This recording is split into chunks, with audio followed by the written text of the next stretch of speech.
he's won this event twice. It's probably on a grass court when he hasn't played a tournament match on it for a year. Best of 5 sets then. And the world #1 to serve.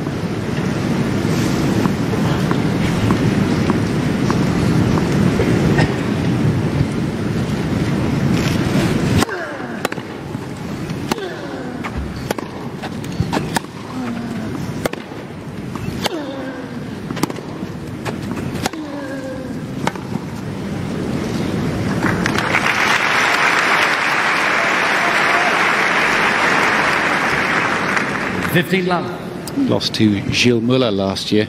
He's had some surprising losses over the last few years. I'll take you through those. But it was Gilles Muller who played quite superbly in a thriller against NADAL and got rid of him last year from the draw.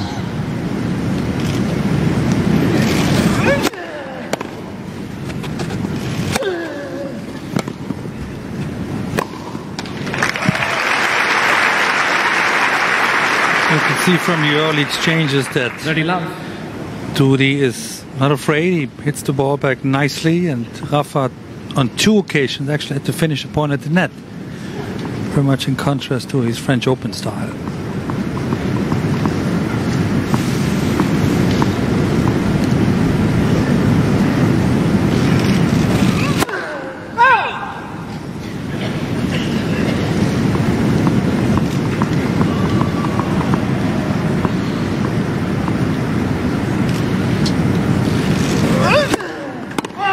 (30-15).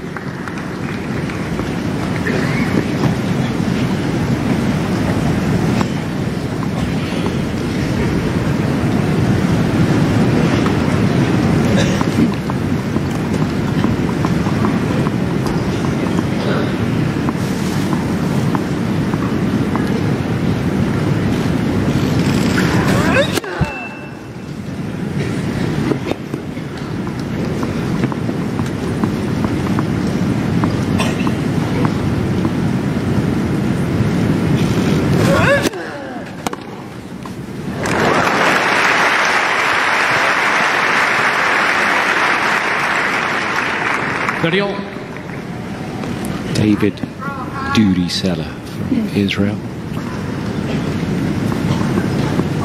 Compact, knows what he's doing on a grass court. I wonder if this match presents real danger for NADAL. Could do.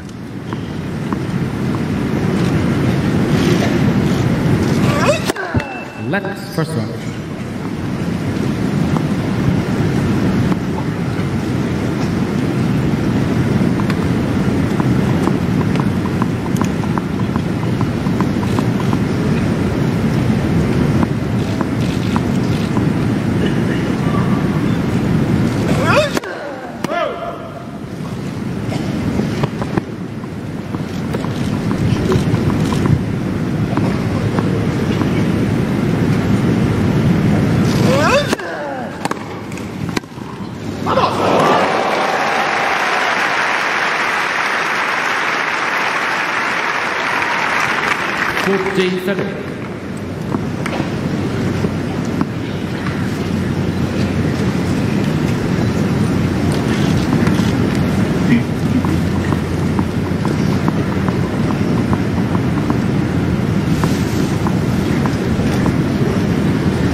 Game, NADAL.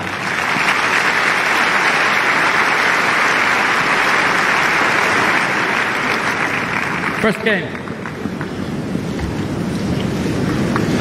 Well, it certainly wasn't an easy hold in the end. Dudi SELA showing some real know-how. He's going to attack the net when he can. A half volley backhand down the line at 30 all brings in the first game.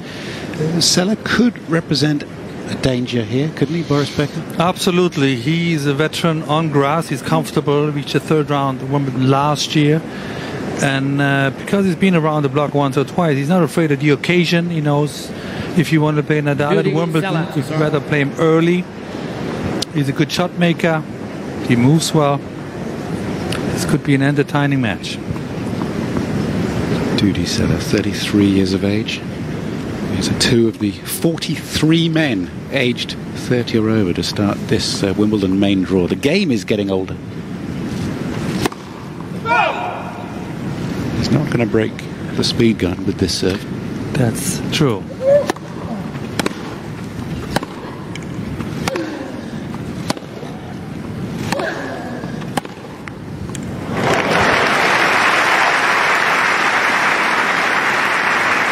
This is a player that gets the job done differently. He can change the direction of the play at the back of the court. He'll throw in some slices, one or two dinks. He has to think his way past opponents.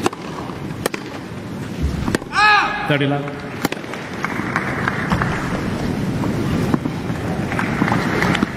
I'm sure Nadal trained with the big servers on the grass because they threaten his game, and not so sure how many players of the likes of SELA he practiced with. That's first round. Look, he was serving and volleying behind a 107-mile-an-hour first serve there. Now, you watch this, but he's good. He's got a high of 29 in the world. He's not there now, but he can play great tennis.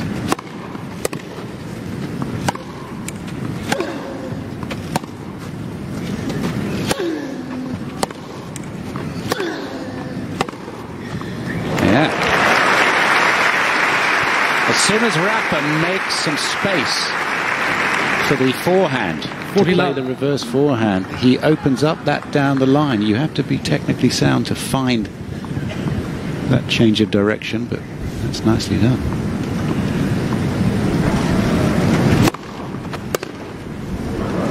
Love hole. Game SELA.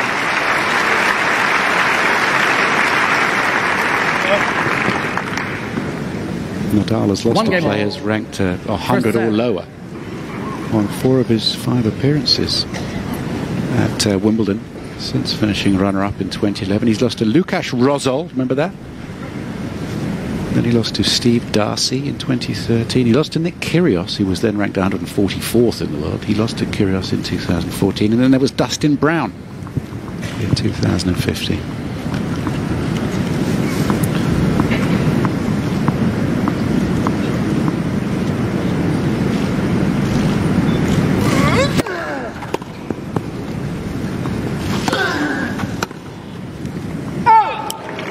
Most of these players you just mentioned, they represent the typical grass court game, the big serve, the 1-2 punch. Only maybe Steve Darcy from Belgium plays a bit similar to Duty SELA, actually. I remember commentating that match, and it's quite a big upset. Out of court number 1.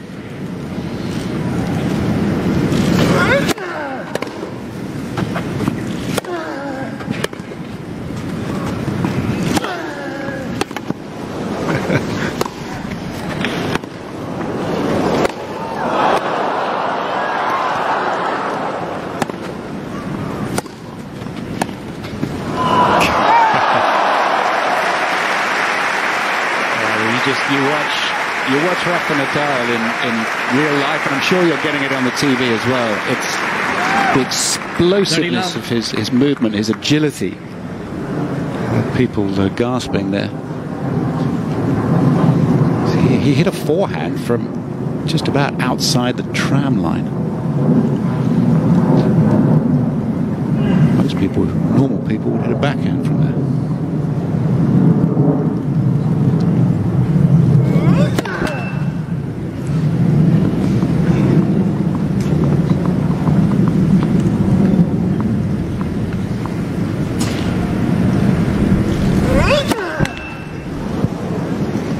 A couple of those.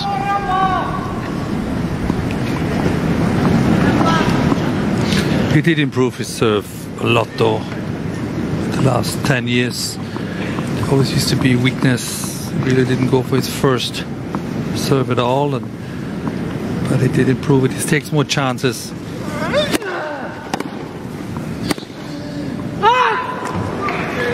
Same as in the first service game of Rafa Nadal. He had 30 love. SELA sticks around. This is the way he is going to get the job done.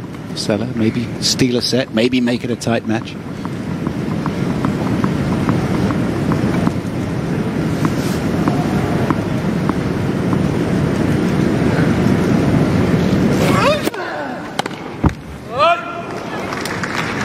40-30. And the beginning of these type of matches are important for the low-ranked player. Just you want to take advantage of the fact that nobody has played yet a match, and it's the first round for both players.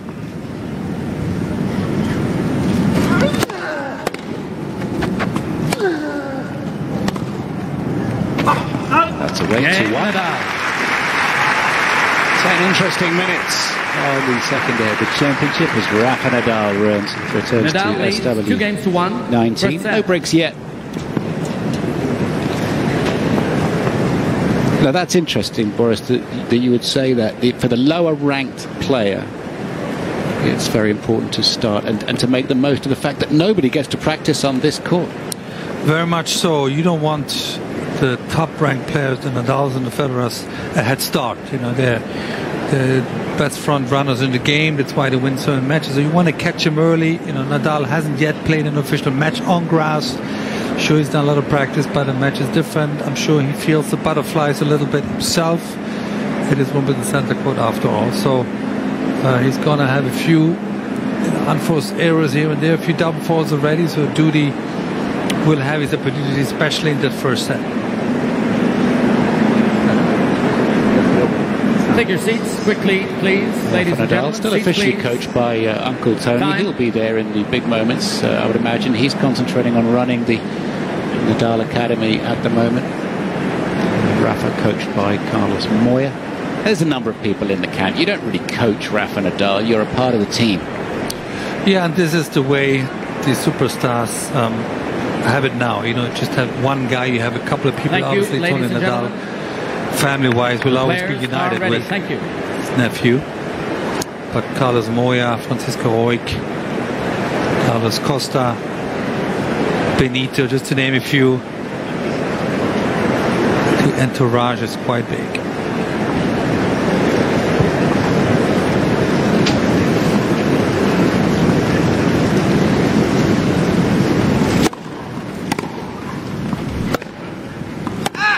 Love 15.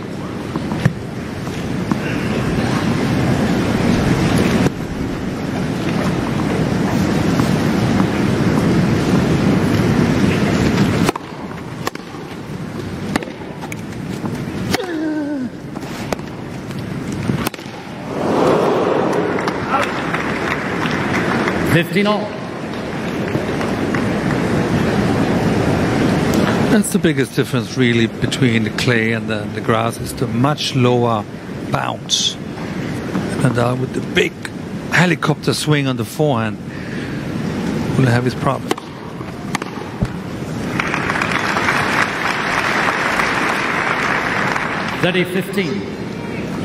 He's one of my favourite players, I have to confess, Boris. Getting the job done, Duty. When he starts making life awkward for an opponent, he'll get under their skin. He's difficult to play. He changes pace all the time.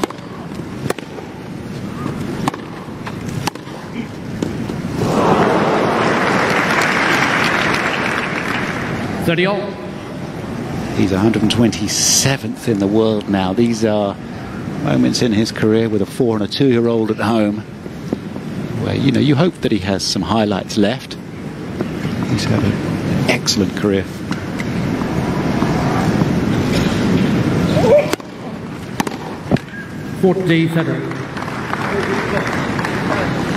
Mr. Nadal challenging the call, right service line, ball is pulled in. It's a 97-mile-an-hour first serve. I think they're not happy with the tennis ball really. I think that maybe broken or so. Both players question it, but no, everything stands.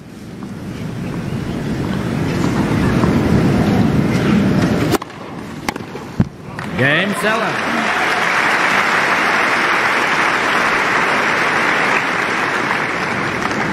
Two games all. First set. Mr. Nadal has 2 challenges remaining. Kiryat Shimona near the Israel-Lebanon border. Duty SELA. Dad, a bus driver. Mum, anchor and nurse. They emigrated from Romania and make their home in Israel. He developed his tennis through the Grand Slam Development Fund. Travelling wasn't easy from that background. There wasn't a great deal of money.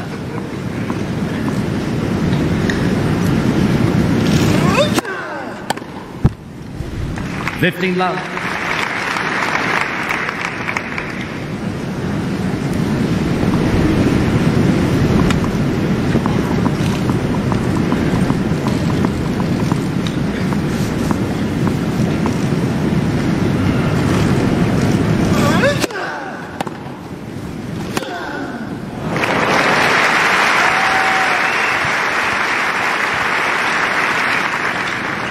Love.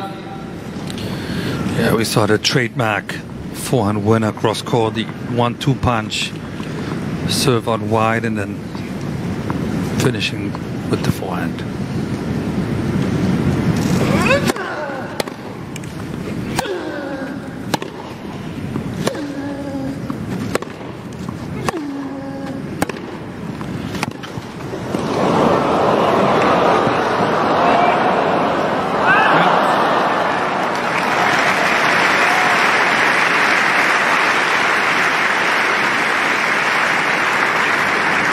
Ready, 15.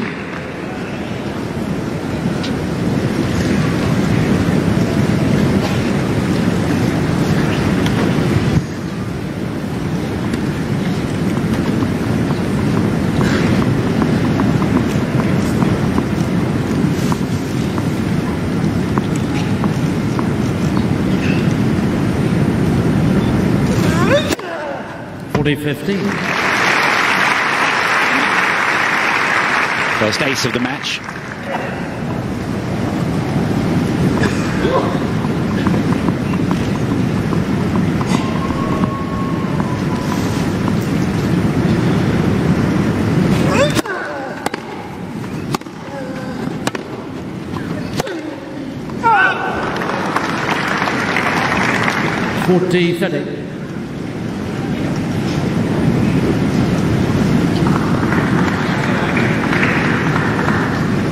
Still a few unforced errors on the NADAL forehand that you don't see on clay. He needs to take more chances on grass. He's not yet comfortable with it.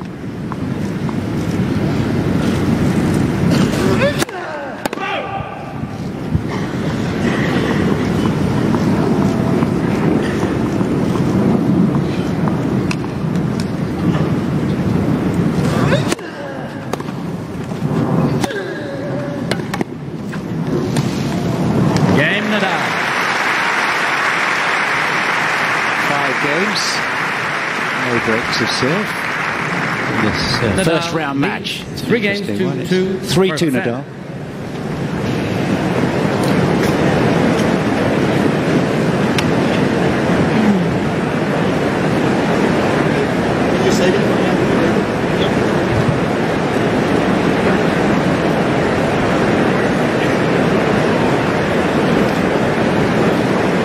Francisco Roig on the right-hand side, Carlos Costa there, all part of the team.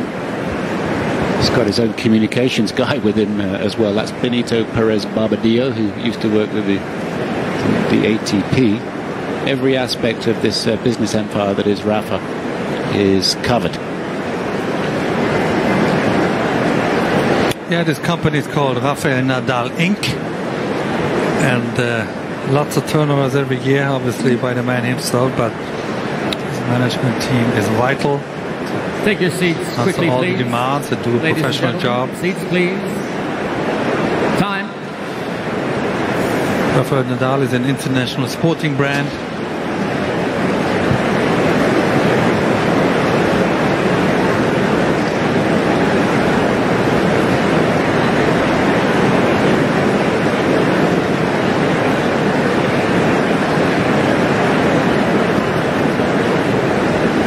Please take the nearest seat. Thank you.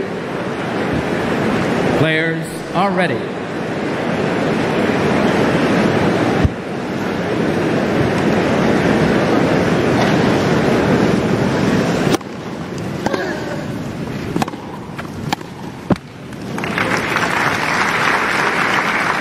Nice back in here from SELA. Really swinging it freely, takes the ball early. Very nice technique.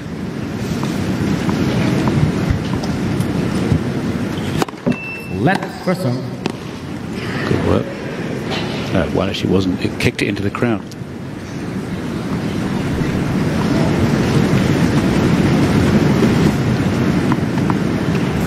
Nadal a long way back to receive.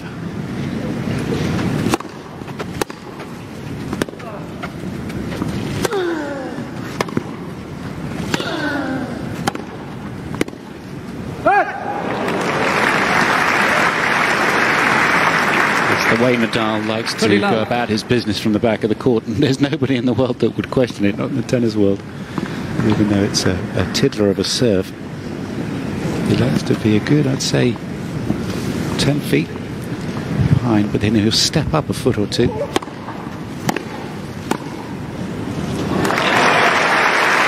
if you give that sort of space, Boris Becker, you do open yourself up occasionally to the serve volley.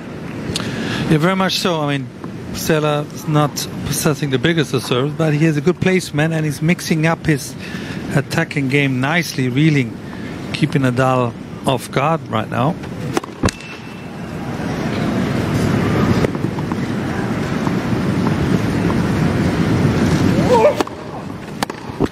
Game SELA.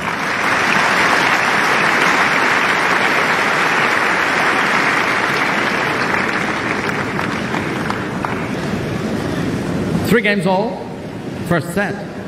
News that Diego Schwartzman at 5'7" or so, seeded player here, good player from Argentina. He wins and plays Vesely next. That's little and large. I mean, there is still room for players who are not 6'5" and full of muscles. Dudi Sela is one of those. I think he's an interesting player. Nadal serving to him. 3-all.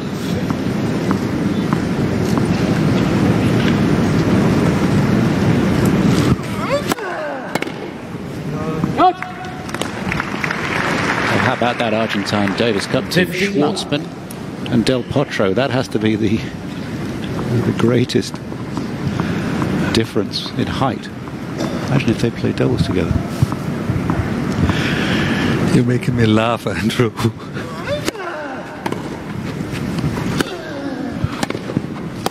Okay.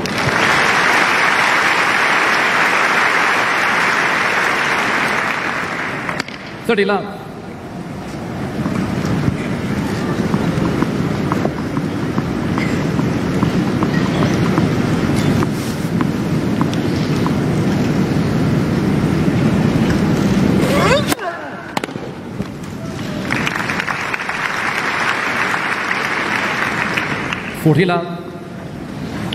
Ultimately, that's going to be the big question for Nadal. How much from his clay court style can he implement into the grass court form, and how much he has to change. Game Nadal.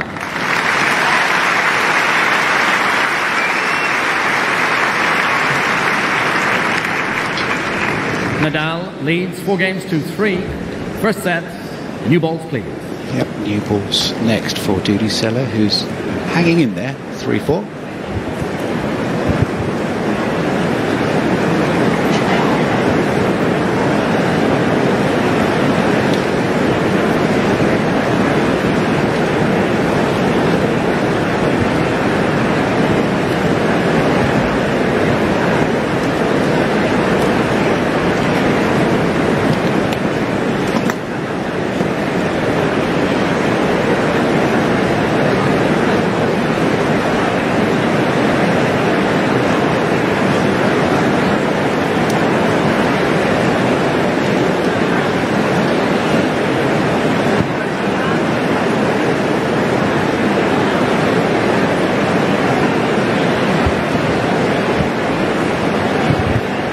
Seats quickly, please. Time.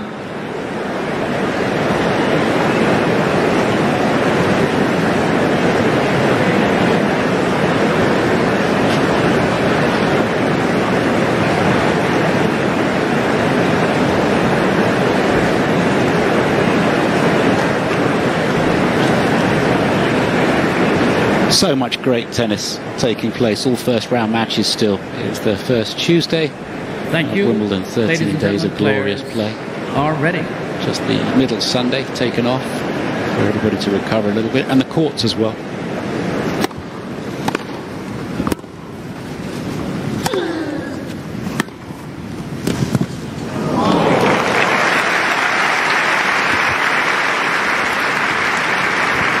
Love 15. It wasn't the best volley in the world.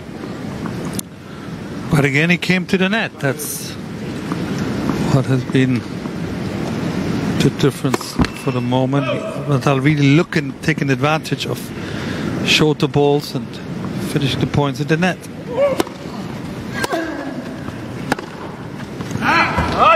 First sign of danger here. No breaks of serve yet. These new balls not helping. They're unlikely to help somebody serving at 80 or 90 miles an hour. Not zipping off the court surface, really.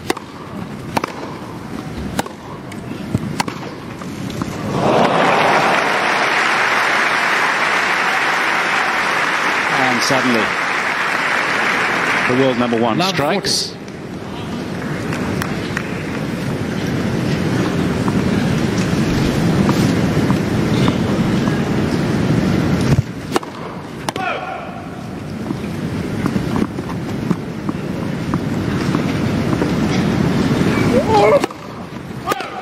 Game, Nadal.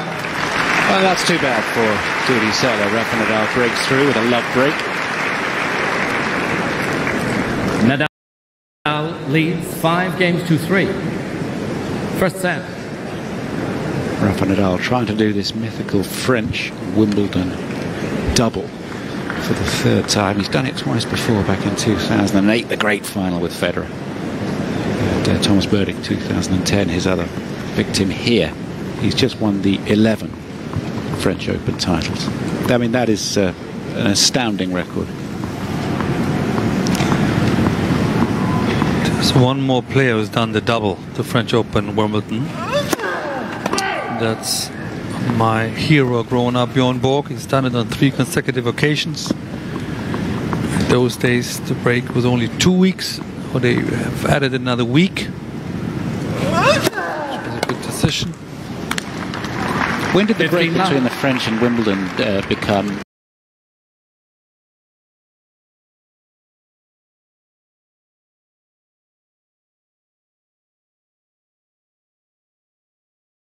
Effort to win one, let alone 2 back-to-back on different surfaces. Can't imagine.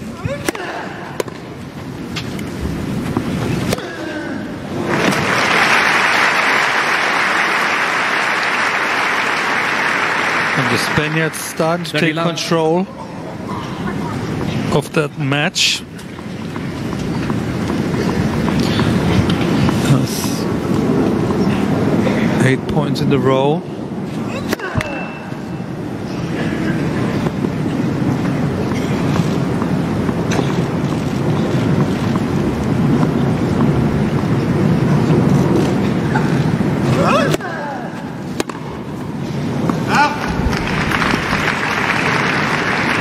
Love.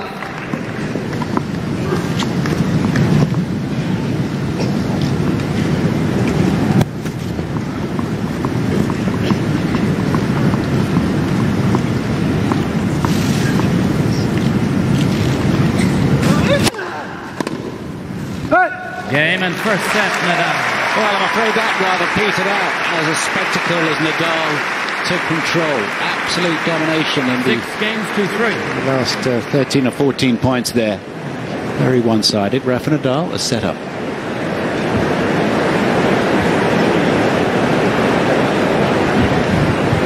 So Nadal, who I swear during the French, or the build-up to the French, with all these tournaments on the clay through Monte Carlo and Barcelona and Madrid, I swear his back gets wider and wider. Such is the strength of his workout. Just wielding this tennis racket like an axe. Oh, the shirts get tighter, one or the other, maybe both. Yeah, he's just a phenomenon physically. It wouldn't make an awful lot of difference if I wore a tight shirt. I wouldn't look like I had a bigger back. But I know what you mean. Some of the numbers then from the first set, just a couple of aces, a couple of doubles, nothing here or there.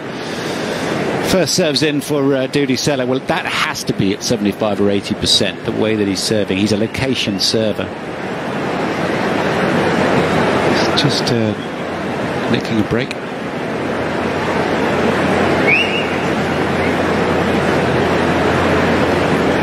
And on we we go to the second set. Now, you coached against Rafa Nadal as Novak Djokovic enjoyed his greatest successes and challenged Federer and Nadal for the greatest tennis ever played, in my opinion. But how did you coach against Rafa? You sat there with Novak and you said what?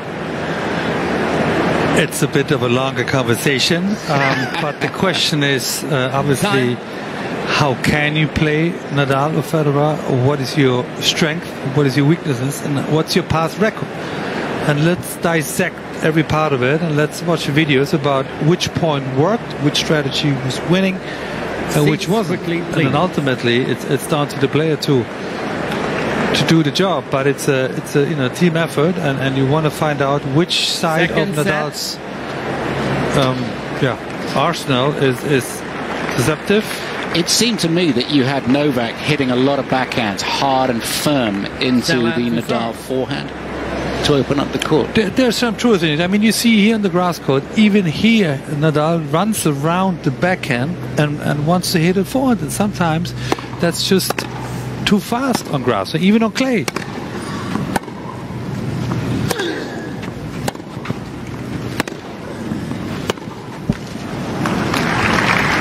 Because it's Nadal's normal game is, from the backhand side of the court, trying to hit as many forehands as possible, leaving the forehand side open.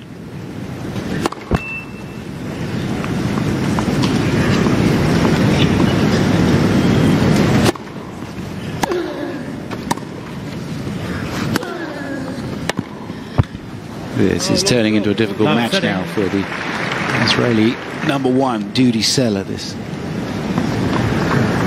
Tel Aviv resident now.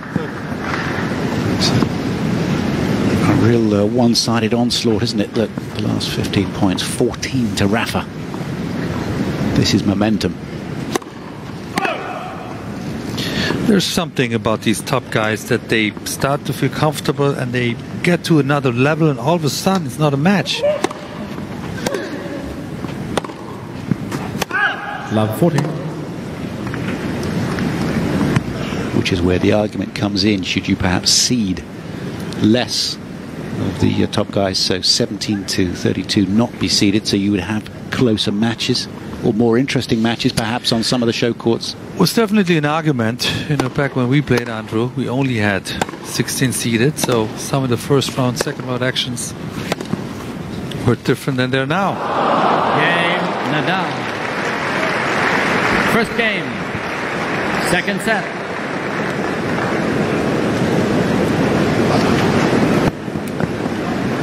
So if Nadal wins 3 matches during this year's championships, he will stay at world number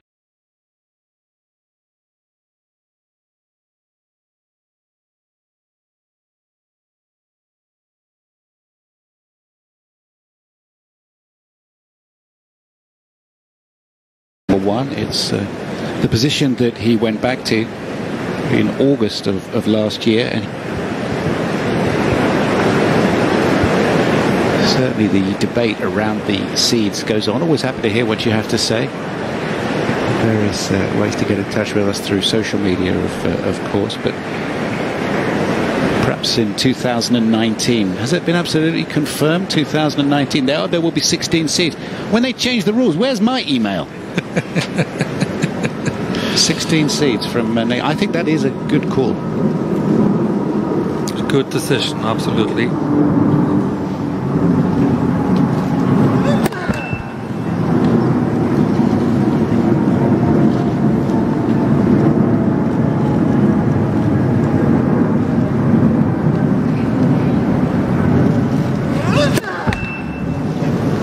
Love 15.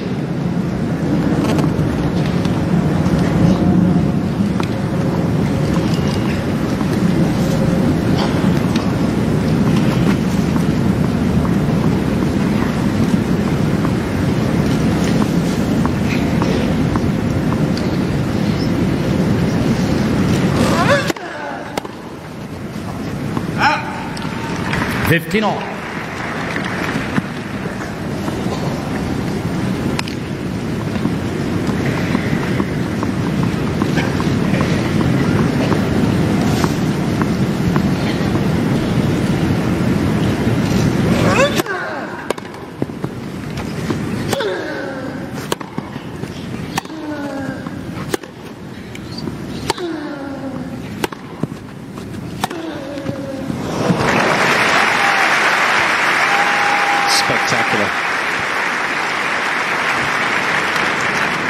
30-15. Nadal starting to implement his game in this match. The first serve is good, but especially the forehand side. He's controlling the tempo and directions.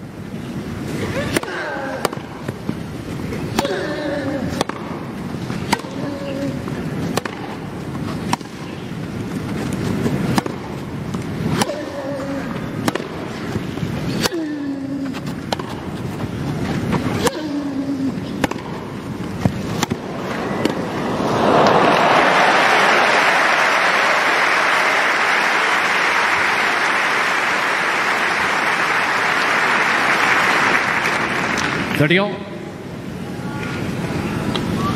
one of the best points constructed by SELA. He really changed his position, stay close to the baseline and push Nadal back.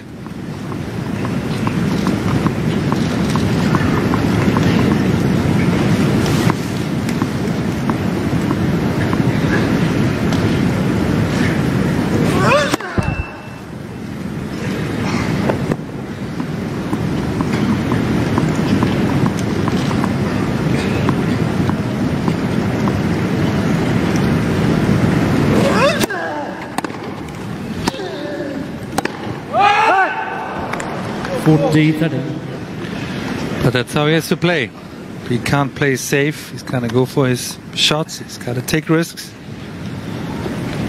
Good position here again. Just missed it by a margin.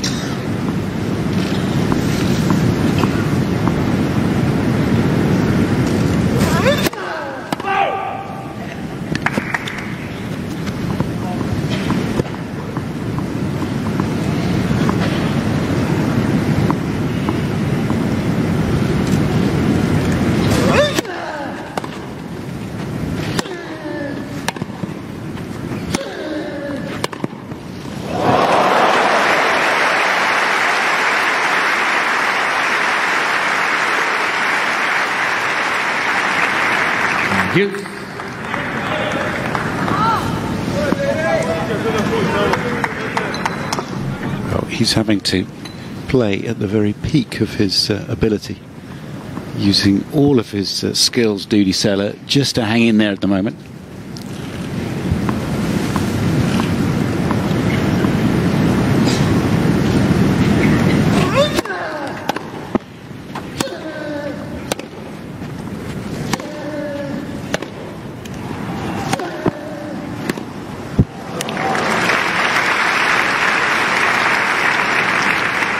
Advantage, Nadal. He is getting knocked back off the playing surface, isn't he? He's reacting. How can he impose his game on Nadal?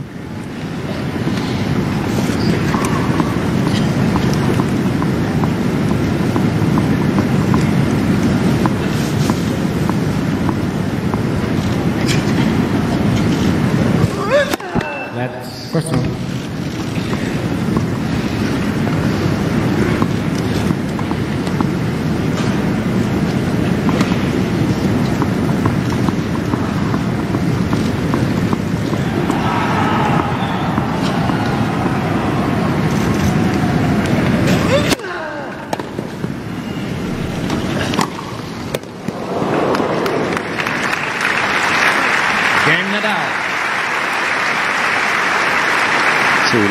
In the second set, he backs up the break.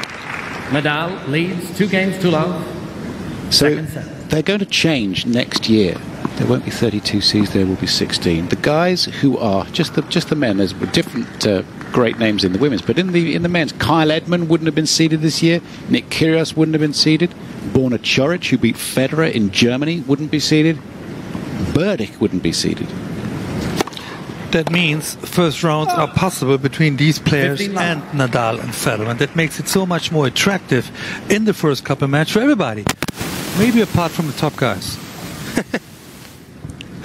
Maybe they don't like it so much, but in the interest of the game, that's absolutely the right decision.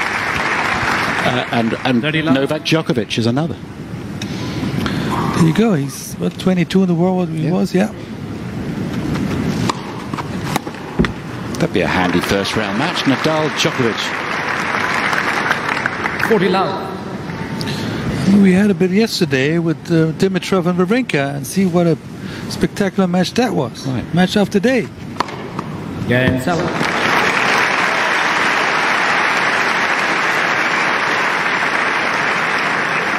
Nadal leads 2 games to 1. Second set. Setting a break, Nadal. Duty SELA. Not out of it yet.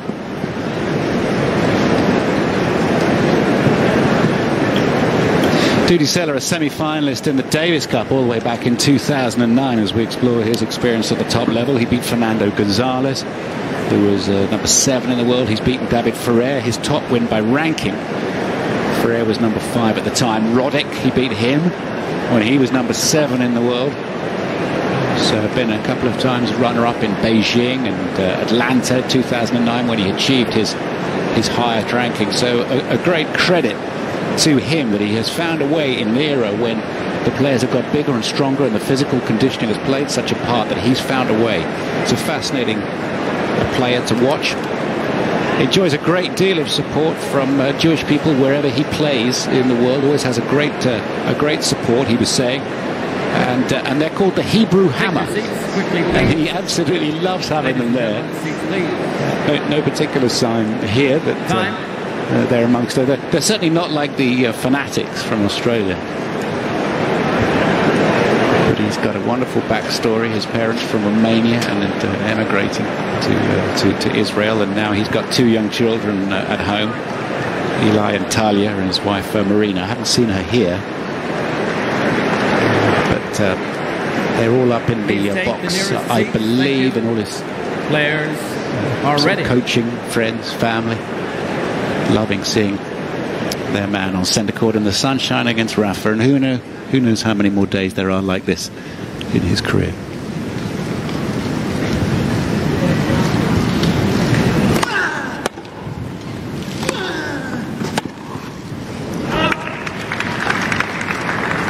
$15.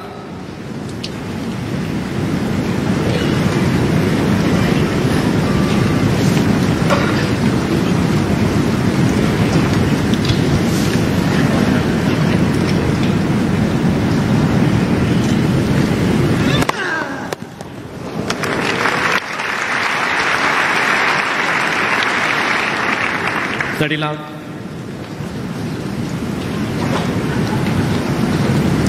I must say that Nadal's serve impressed me the most of his game so far.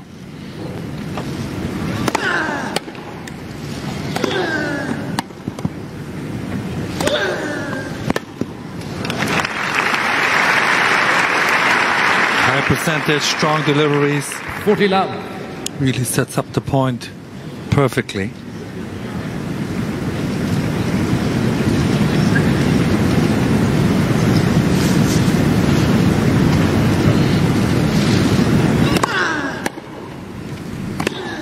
Game Nadal.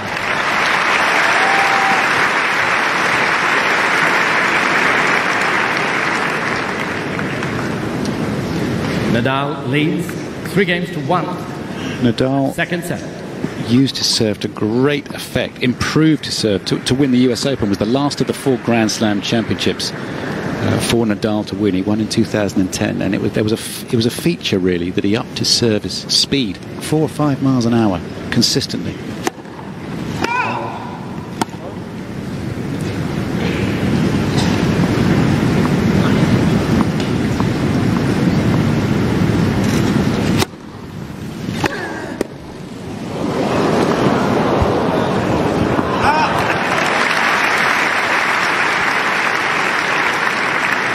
Yeah, and it's another sign of great champions. Consistency, that they all the time look for ways to improve their game, to get rid of their weaknesses and improve their strength. Otherwise they couldn't sustain their success year after year. Remember, the locker room doesn't sleep, and what maybe worked against Nadal 3 years ago is not working anymore. The locker room doesn't sleep. I like it. It's an out call late. SELA challenging the ball, left center service line. Ball is called out.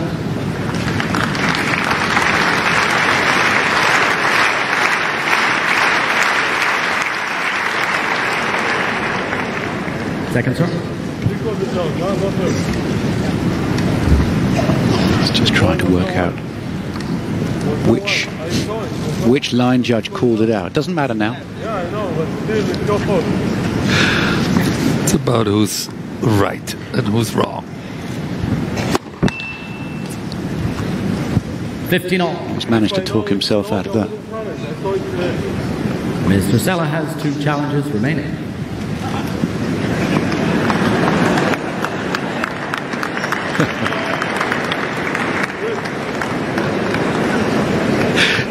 Come on, dudes. Get on with it. He's just trying to show he's still there.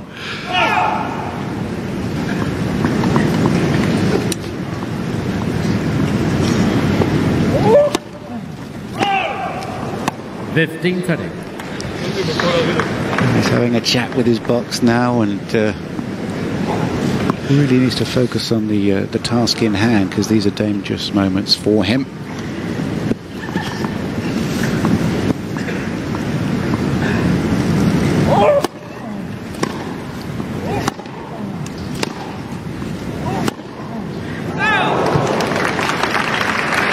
That's a little bit of spirit in that changeover with the umpire, and chose 2 double fault, and a wild unforced error with the backhand gives NADAL another couple of break points opportunities.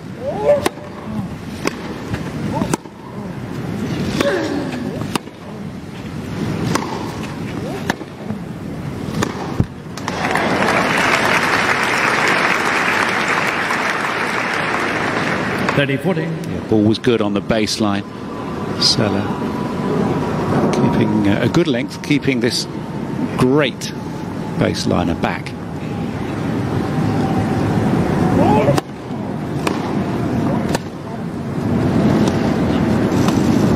That's fine know-how.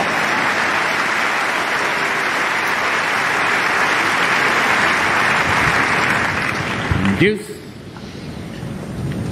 In order to do so, you got to keep a clear mind. It's so easy to lose your concentration with so many distractions.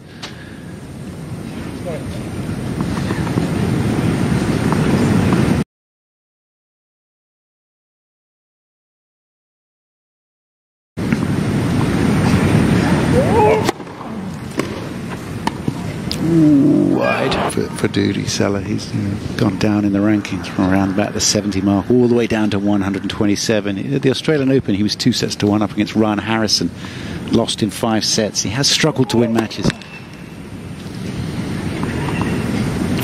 That wears you down mentally.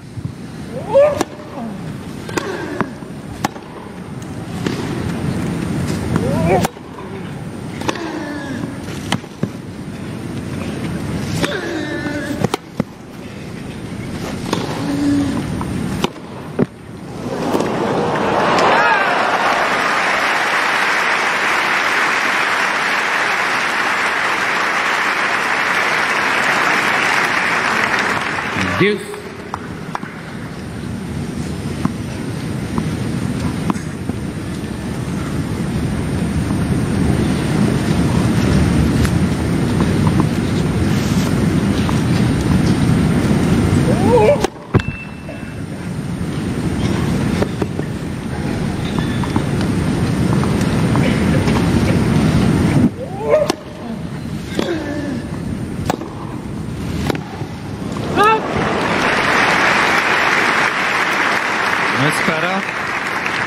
Advantage SELA.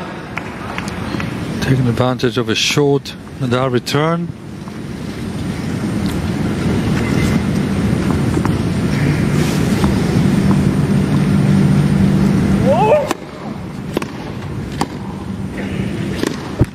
Game SELA. It's a set and a break to NADAL, but Duty SELA with the hold. NADAL leads 3 games to 2. Second set. NADAL second set. And by 1 set to love.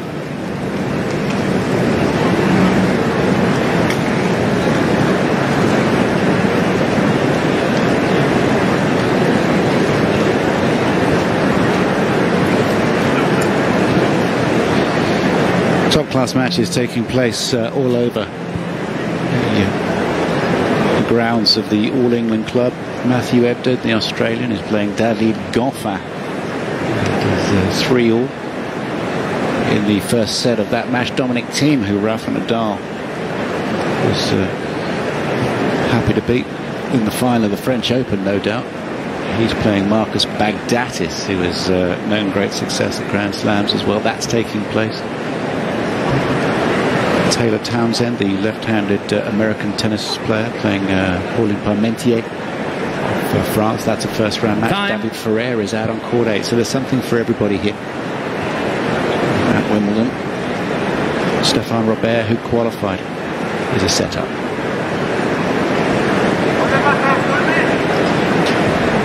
Little duty SELA.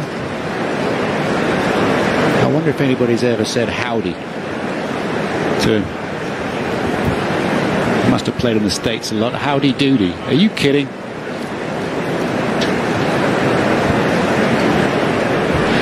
He's a good little one, and he's up against the world #1, Rafa Nadal. Your voices, please. Thank you, players. Are ready. Played a couple of times before. Nadal has won handily on both occasions. He's winning by a set and a break here.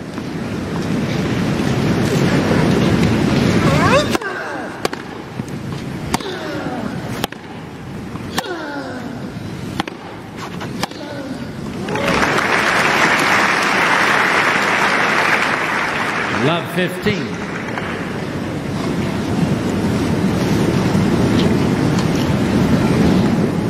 It looks like SELA resettled into the match. He had a bit of a loss of form the end of the first and beginning of the second. Nadal just swam away.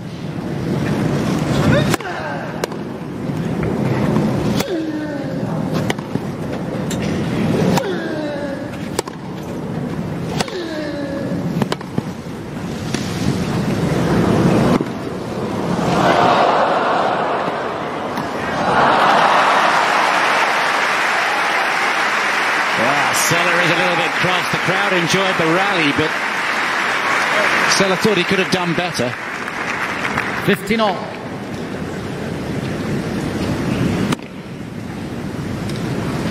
Just got enough length, didn't he, on the ball, Nadal? Just got the ball far enough back in the court to enable him to take control.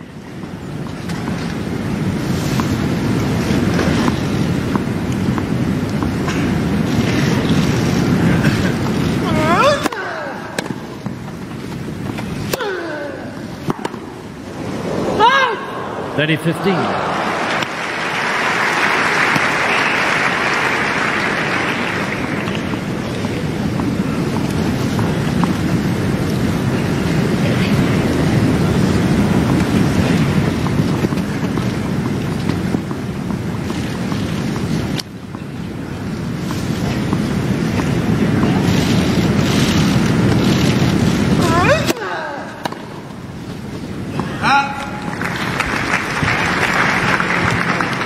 Forty 15.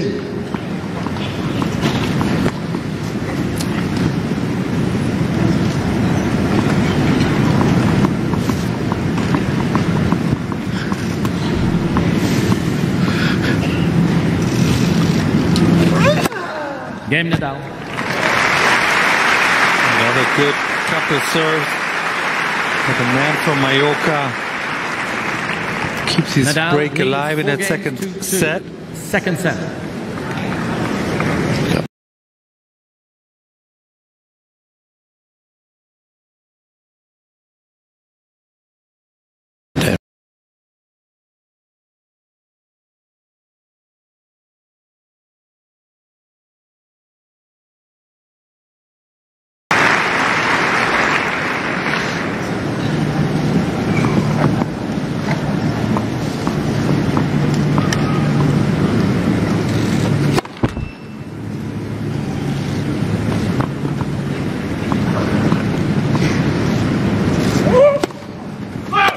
$15-all.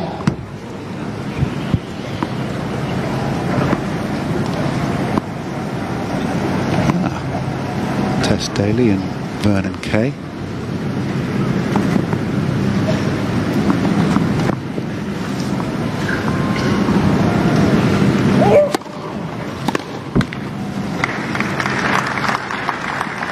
30-15.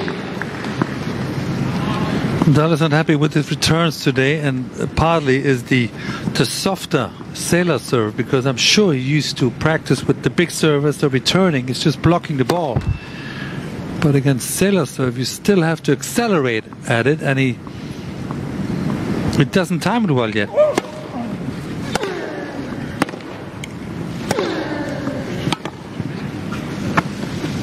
Go.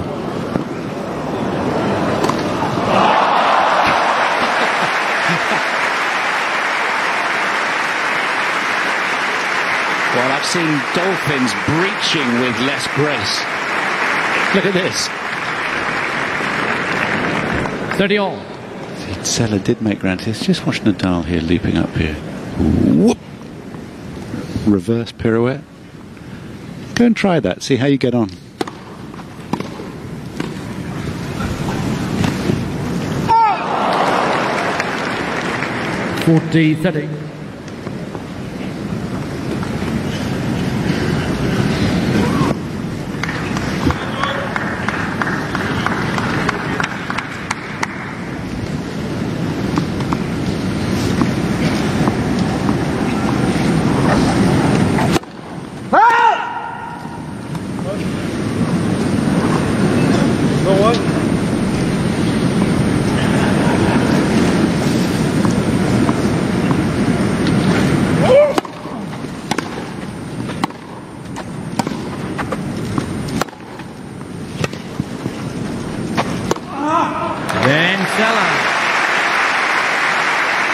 Good game, good hold.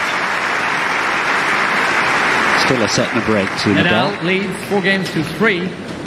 Second set, and by 1 set to love. New balls, please.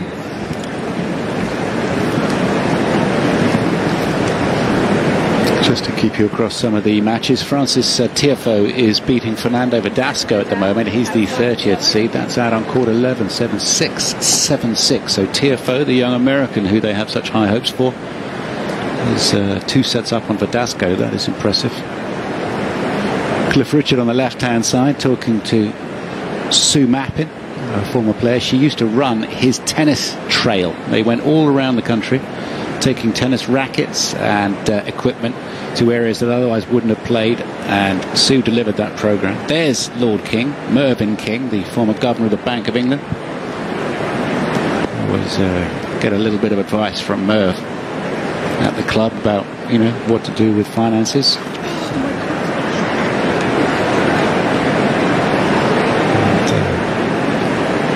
So many of the great and the good. Baroness Benjamin, she is now. Baroness Benjamin of Beckenham. That's a great name. Fabulous. Looking fabulous in the royal box. Sir Trevor McDonald is up there as well, a journalist and a broadcaster of note, and a member of the club. Seats quickly, please. One of the features of this tournament is how many people who lost in qualifying have got into the men's draw. At last count, 7 lost in the final round of qualifying, but were selected out of the 16 losers in that round to get into the draw. These 2 directly in, of course, including the world number 1 serving, Nadal.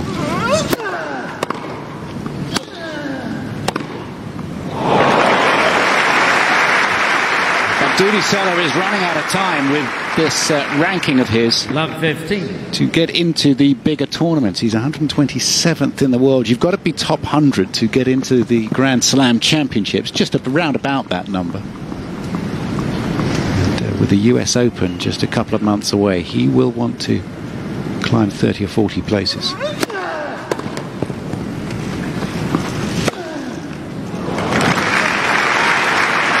You don't generally climb the rankings by playing Nadal, especially not when defending the computer points that you won from a year ago. And Dudi SELA defeated Granollers of Spain and John Isner, both in 5 sets here last year. So he has much to defend in terms of his computer ranking. But his better ranking will still stand up for the next couple of tournaments on the hard courts in America, on the clay in Europe, so he can take advantage for another month or so.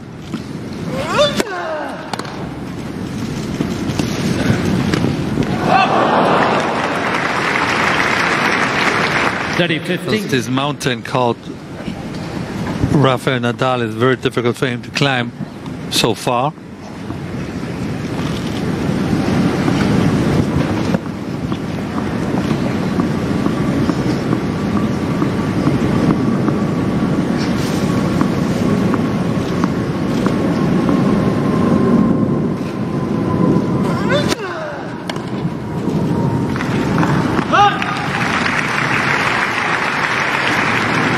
$40-15.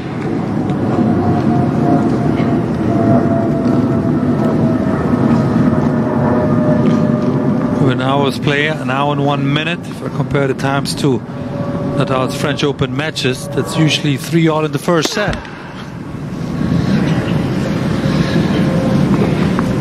But much faster here at Wimbledon on grass.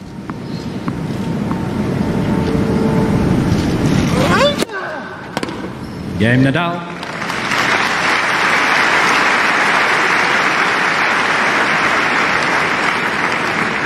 Nadal leads 5-3. Second set. Yes, Nadal setting new records. He and Federer 10 years on from the greatest match ever played, as far as most people are concerned. Remember the pirate shorts and the cut-off shirt.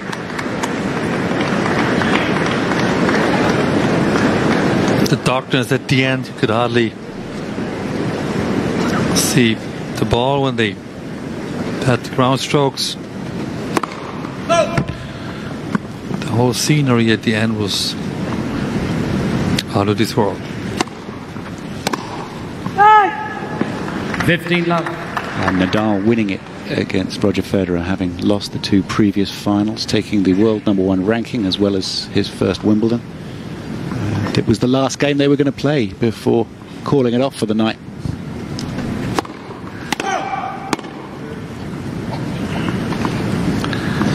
Maybe both players had different plans on Monday, so they had enough.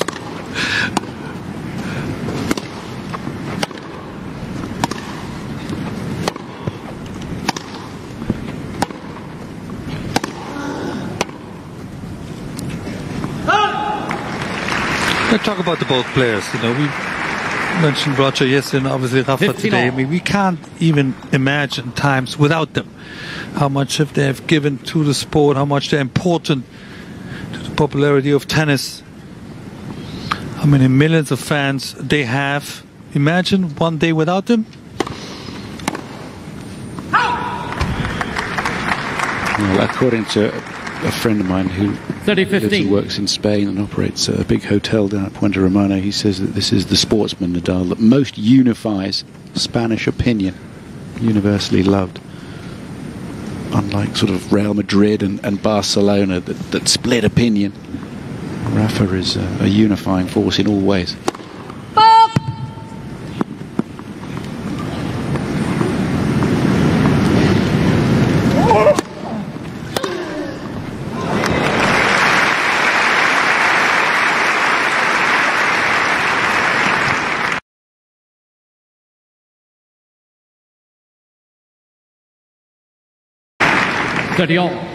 Yes, of course. But that's the worst thing he does. Not that bad. 30-40.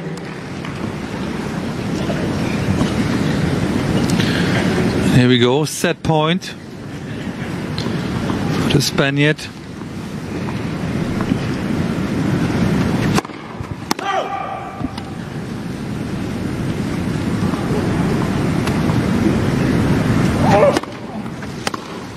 Game and second set, Nadal.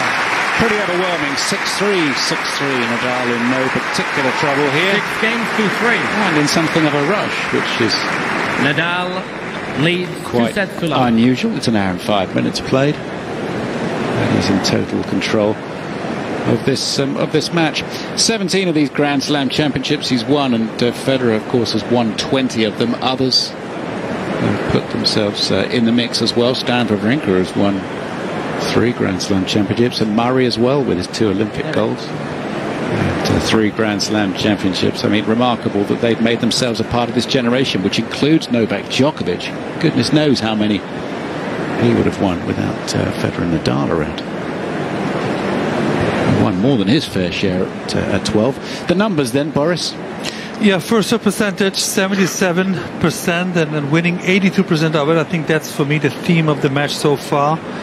Of course, so many times it came to the net. We're talking about Nadal, not Federer here. 10 times, winning 8. So overall, clear domination in that second set.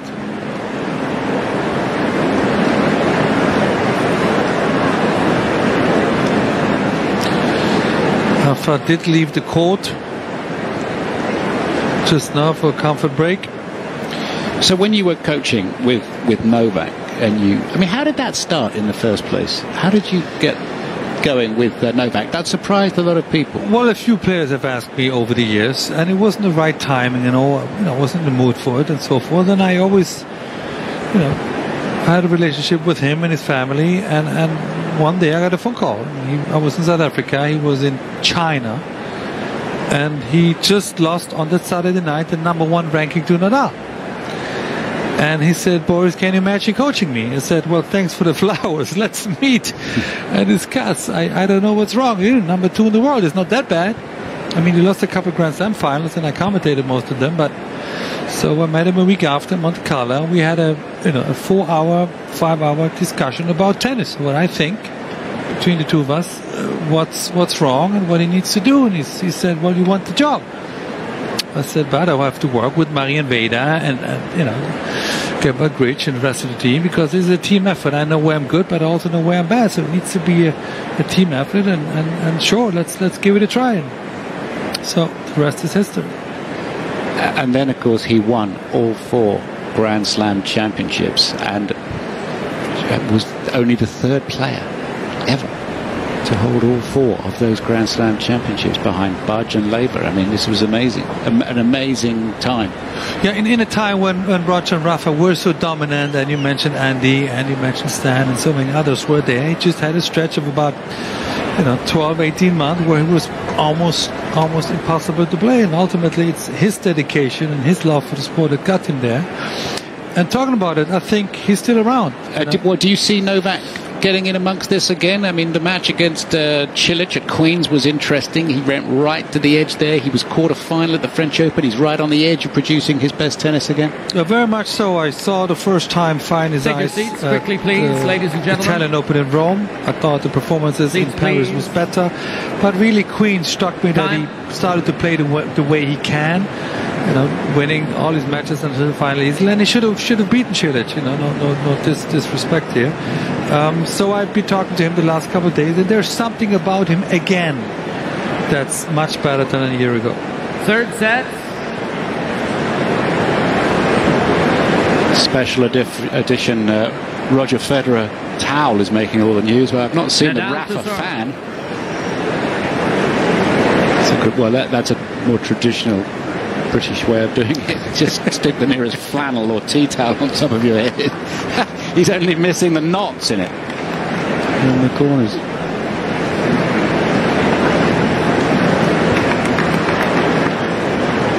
Thank you. 4 o'clock in the afternoon. A fairly comfortable afternoon's work for Rafa Nadal. 2 sets to love. 6-3, 6-3.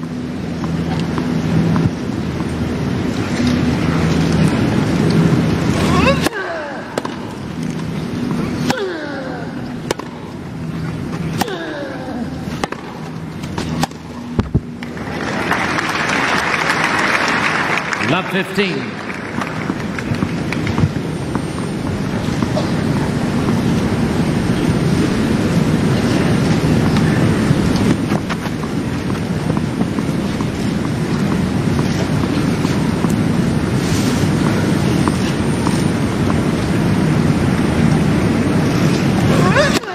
Let's first one.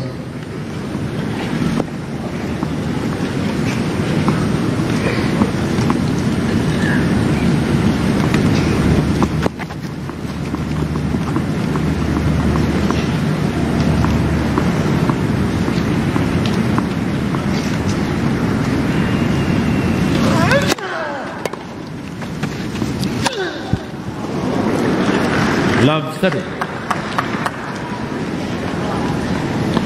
Yeah, he did leave the court after the second set, and that's always a change of rhythm and momentum, even if you're called Rafael Nadal.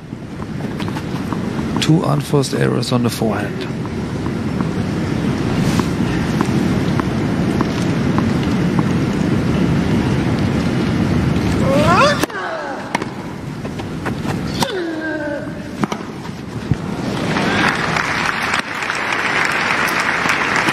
Fifteen 30.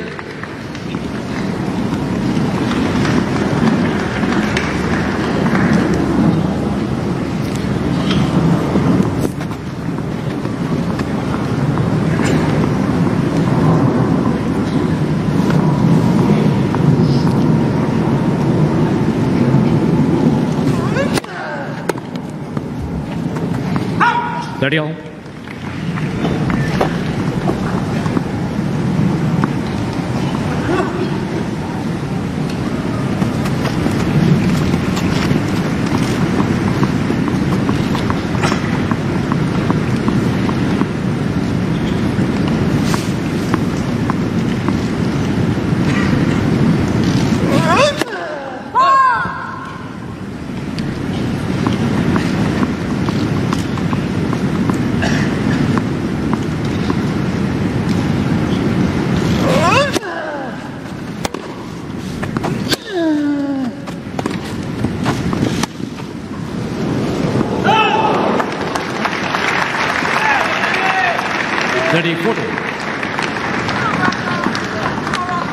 Okay, so 1 hour and 12 minutes played, and Yoav Ben-Zvi, his coach, Dudi SELA, leading the applause for the play there. A break point against Nadal for the first time.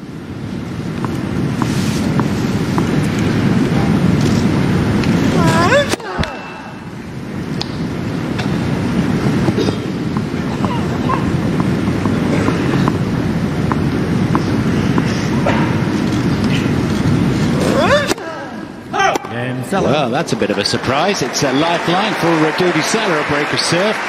It may not change everything, but it'll make him feel better for a while. First game, third set. And after taking that break there, Boris, that's something of a surprise. A couple of forehand errors, a double forward. I hope there's nothing wrong with Nadal. Still another concentration, a little bit, and this grass court game is so quick that you can easily lose your serve and just give the other guy a little bit of a, as you said, a lifeline. Yeah, the camera wasn't showing Rafa just now, but he was shaking his hand and visibly upset about this untypically lack of concentration. Let's see if Dudi takes advantage.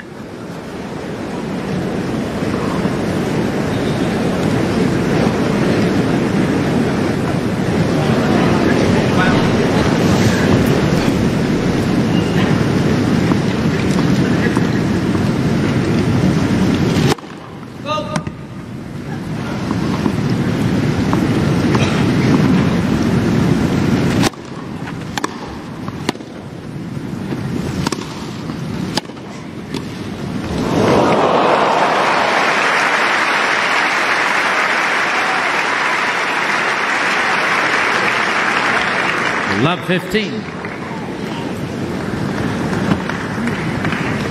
Well, the topspin from SELA's forehand aided the slice, but that is beautiful touch. Didn't land more than a couple of feet away from the net.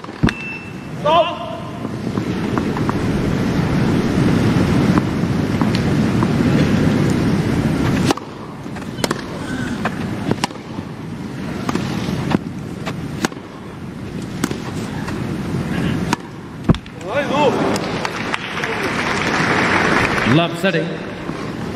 Change of tactic for Rafa. He with the backhand slice, taking away all the speed.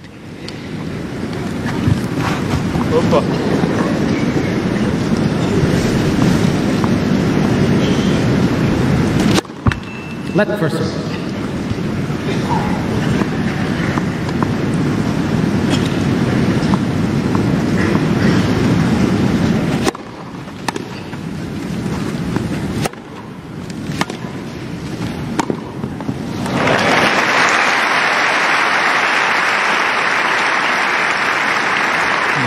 point. 15-30.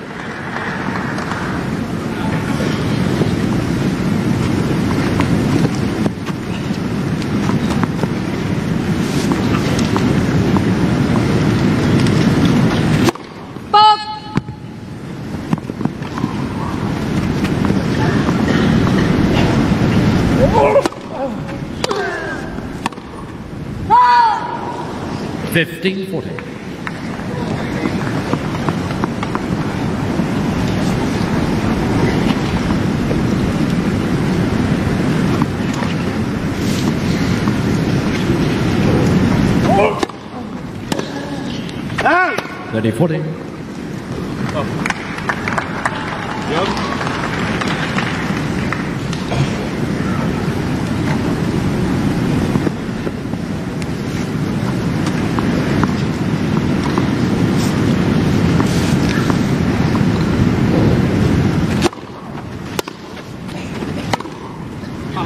That is away, and he's seen his serve disappear. He was broken right after breaking the NADAL serve. A disappointment for Dudi SELA. 1 game all. Just when you thought the match might catch fire here. Haven't seen a barnstormer of a match particularly yet. The Dimitrov-Wawrinka match was a good one. Yeah, I thought that really raised the level and excitement on that first day. Difficult draw for both players. That's what we talked about, the seedings being changed for next year. Maybe only 16 or 32s will be seeded on the men's side.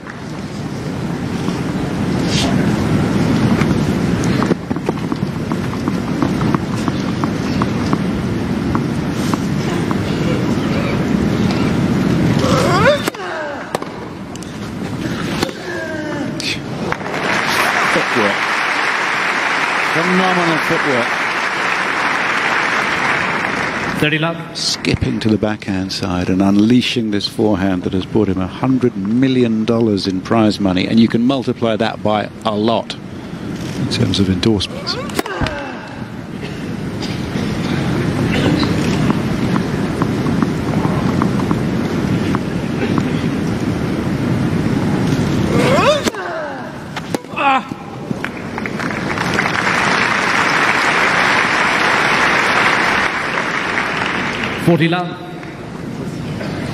Keep repeating myself, but I'm very impressed with the NADAL serve today. First and second delivery is excellent.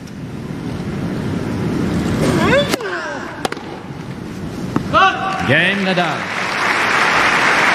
First hold of the third set, 6-3, 6-3, 2-1 Nadal. Nadal leads 2 games to 1, third set, and by 2 sets to love.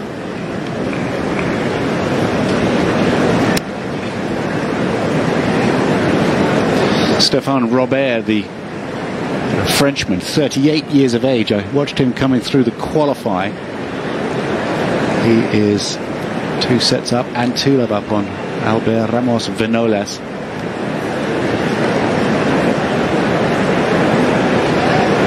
David Goffin a set down and 3-2 down to Matthew Ebden, whose ranking disappeared 4 or 5 years ago quite quickly down the rankings. Fighting his way back, around about 60 in the world now, so well done to him.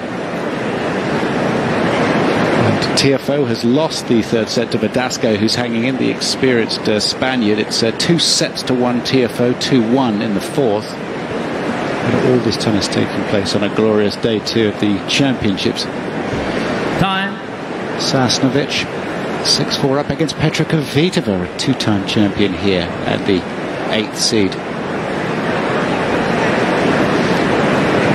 Kvitova, champion at Edgbaston Priory. She won over Konta in the first round and then went ahead and won the tournament.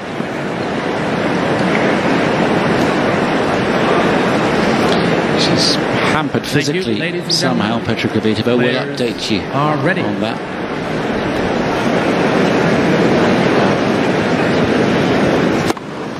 Oh, that's a rare thing. First serve from Dudi SELA as he hangs in there. He's 2 sets down to Nadal.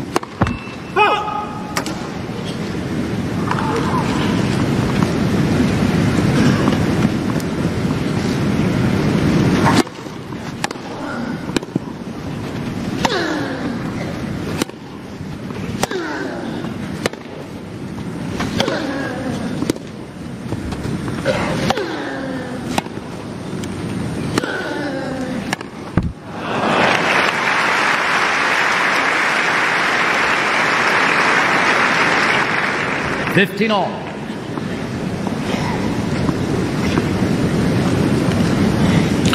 SELA hangs in nicely in the points, but once Nadal gets around his forehand, starts controlling the tempo,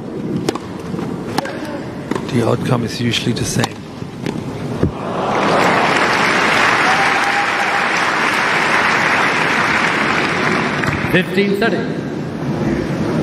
When you mentioned something earlier about the footwork, I think that's the biggest challenge players have coming from clay to grass. It's a total different type of footwork, and that's where they spend most of their time, just getting really comfortable with their feet.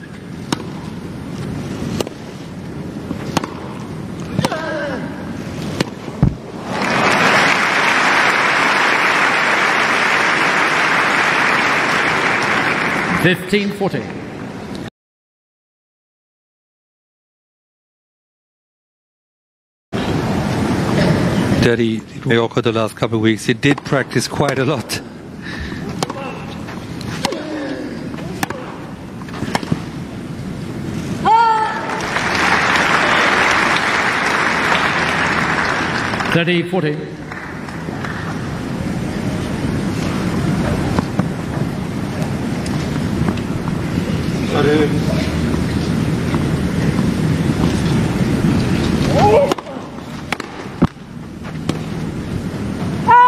Game Nadal. That's away, and I'm not sure how long SELA is going to be around in this tournament.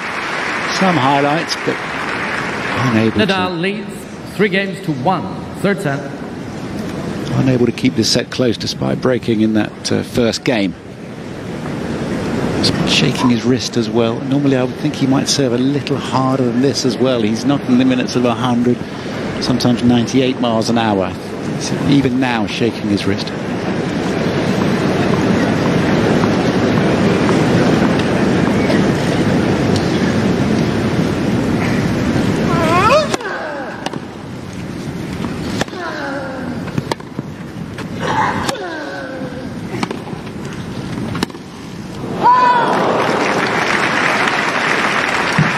Love 15.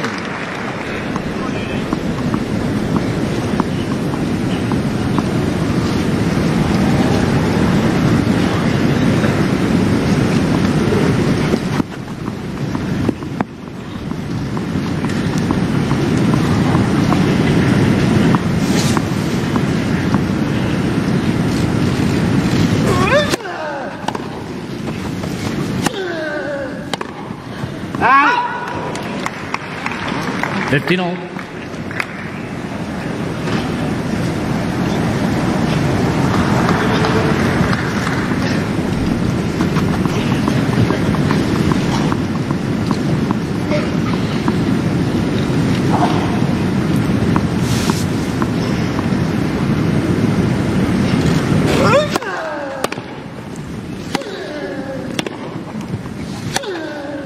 Out.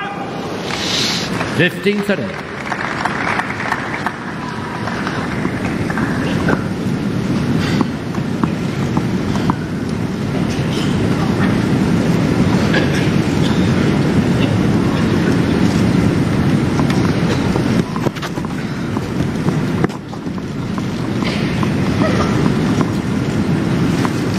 Taking a lot of time now.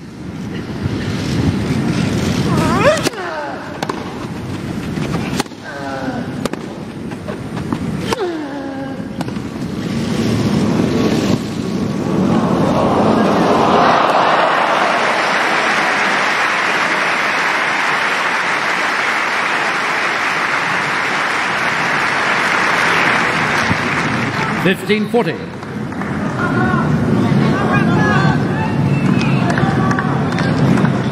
Pretty old-fashioned play. The drop shot, then moving in, and then the dexterity in the racket work just to keep that ball across and away from Nadal. Nicely done, and 2 break points.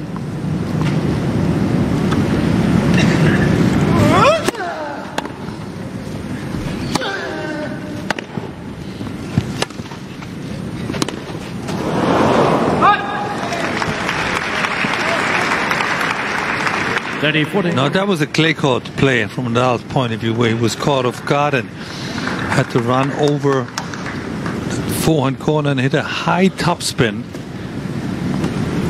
But Duty was trying to hit it as a half volley backhand. Too risky.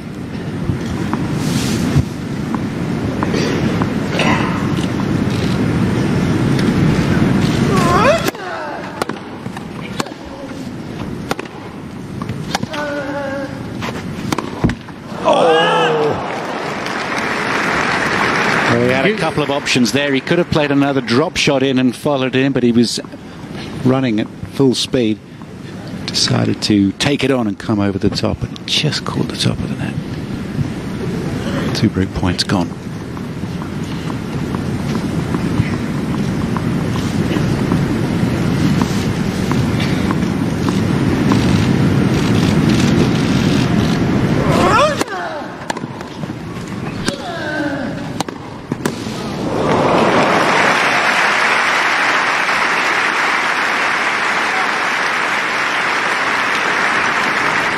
Advantage Nadal.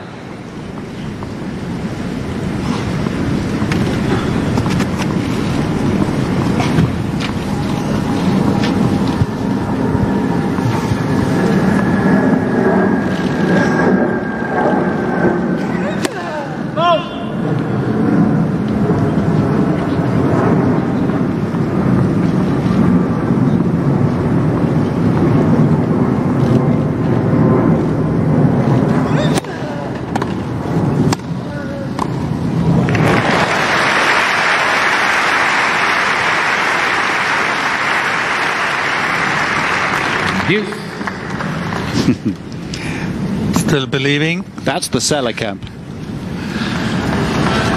Yeah, he's got a good all-round game. He really knows how to hit the ball well. He's not afraid to come in, to slice. Just the consistency that's lacking. And maybe a little bit of power.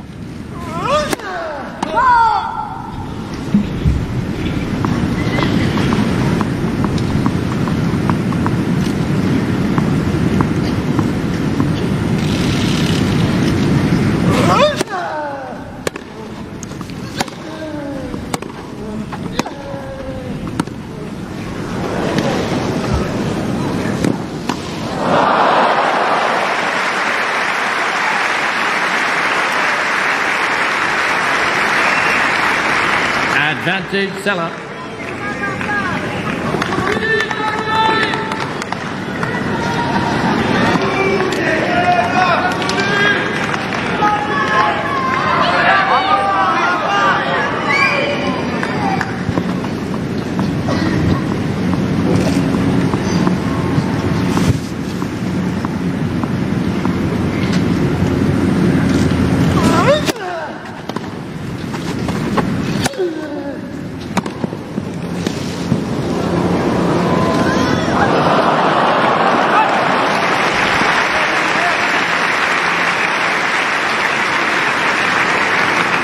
Deuce.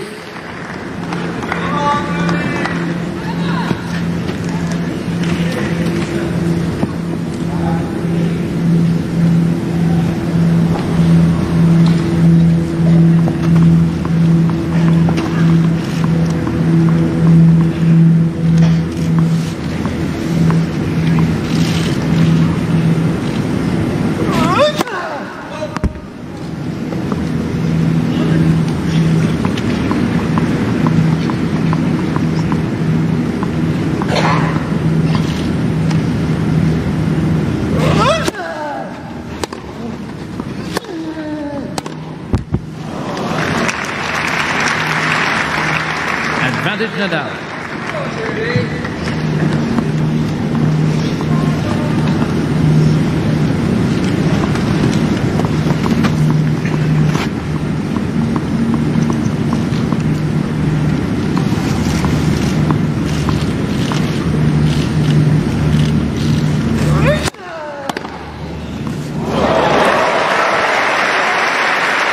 Well, 126 mile an hour serve. Reflected back, driven. That's my man.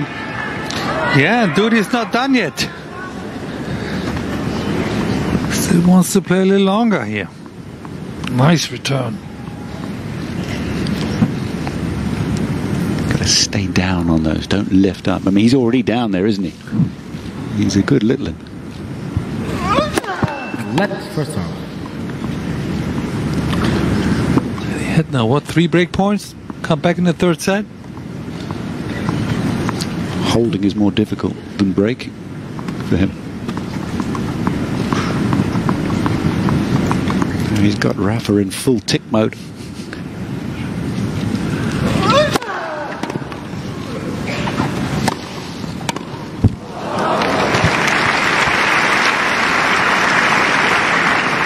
Advantage Nadal.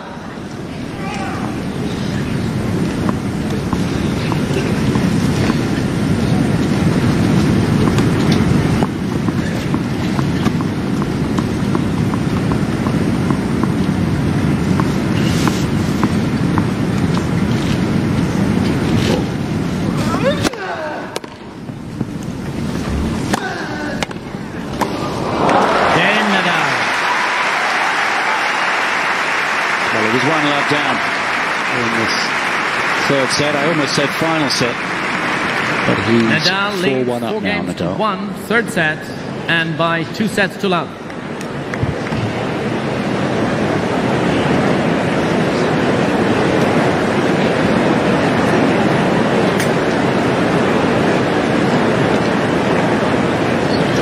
Petra Kvitova, who was struggling against Sasnovich, is now a set down, but 4-1 up on court number 1. The Australian Matthew Ebden 2 sets up on David Goffin, the number 10 seed, in trouble. A man who was in the final of the ATP World Tour finals in this very city, as they have been for many years.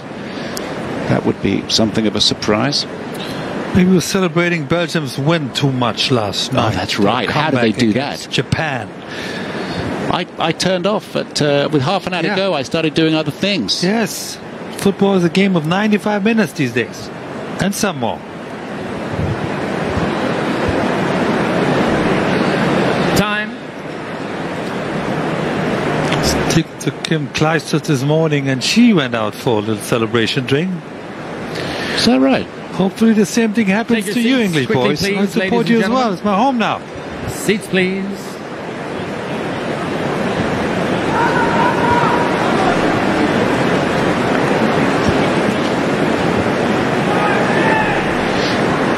So the Israeli number 1, Dudi SELA, 2 sets and Thank 4-1 you. down.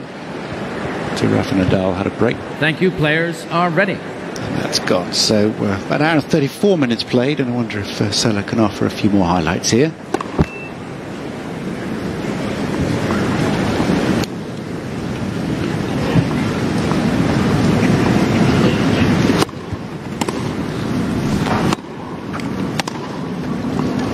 Love 15. That's such topspin. Sometimes you wonder when Rafa is playing whether Roger Federer is watching him and just keeping his eye on it, but I suspect he's not this afternoon, Boris. Why? You're absolutely right. I suspect he's watching Sweden play his beloved Switzerland. And from his point of view, unfortunately, they're down 1-0.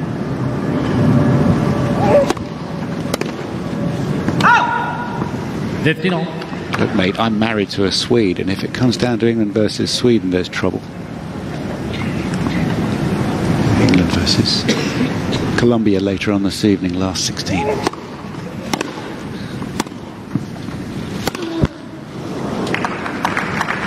(30-15). We all have booked our spots in a typical English pub up the village, just to get that atmosphere going. Did you? Do you Yes. like to head into one of our pubs? Yeah, with my neighbors, a cool group of people, and they say, since Germany's out, you got to support us now. I said, of course.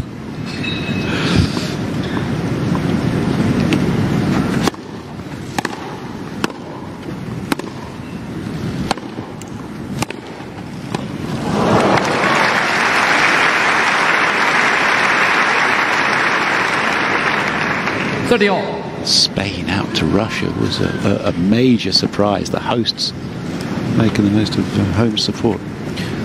And I know how much Rafa loves his football as well. And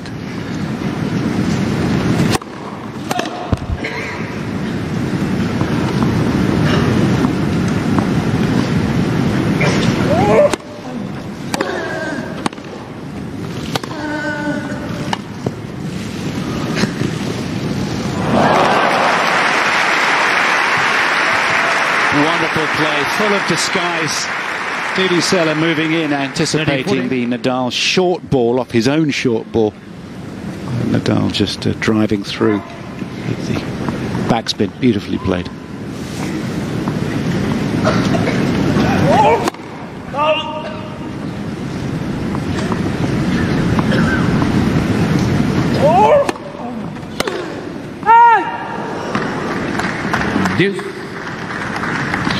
He does stand a lot closer on the baseline in his return games. It's something that's different to his clay court approach.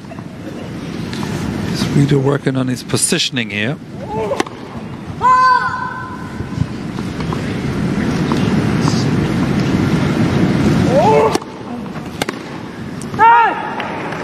Again, but it means he's got to take more chances.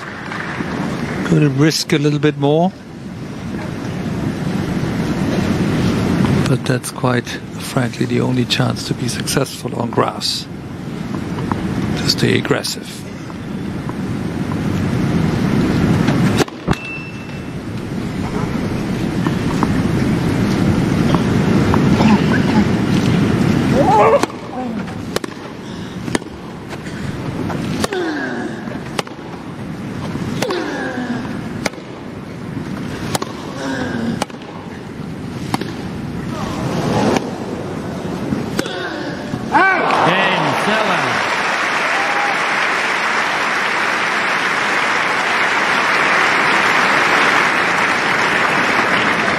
Nadal leads 4 games to 2, third set.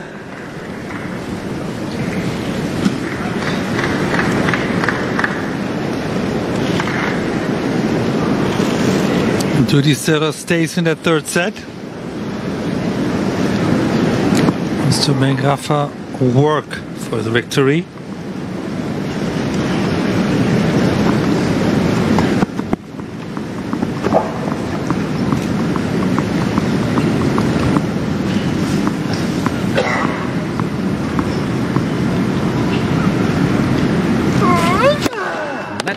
First one.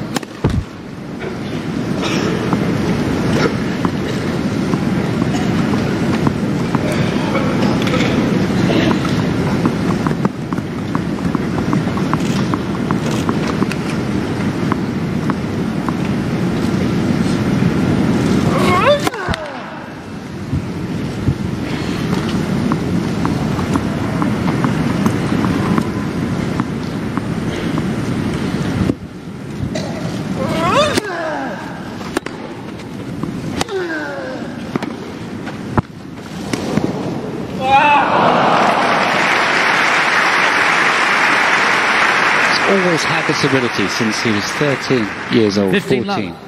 First saw him hitting a few balls, or saw some tape of it, of hitting the ball just where you can't get it. It's an uncanny ability just to make life awkward for the opposite. I mean, that's a beautiful little play, isn't it? Born out of experience, but also by instinct. Yeah, that's generated through a very good court vision. He at all times knows where the opponent is, which angle to use.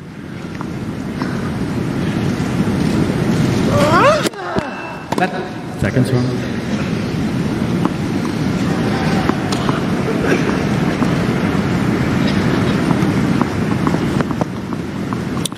When I saw Rafa first, when he was 13, 14, he played two-handed on both sides. He's in fact right-handed when he writes, or when he plays golf. 30 love. Just for some reason, he plays tennis with the left.